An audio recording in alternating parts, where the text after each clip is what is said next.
भांग पान भांग पान गुटखा और जर्दा ये जेतकी धीरे भांग अच्छे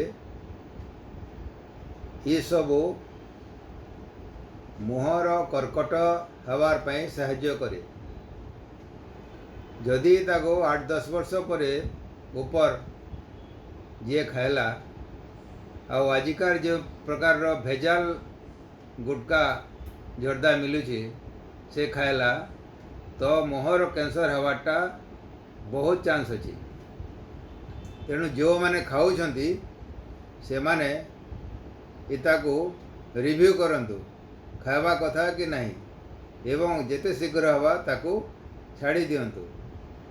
छोट पिला मानको ठू आरंभ करिकरी बड़ पर्यंत समस्ते आमर मुख्यतः पश्चिम ओडिशा रे लोक खाऊछंती।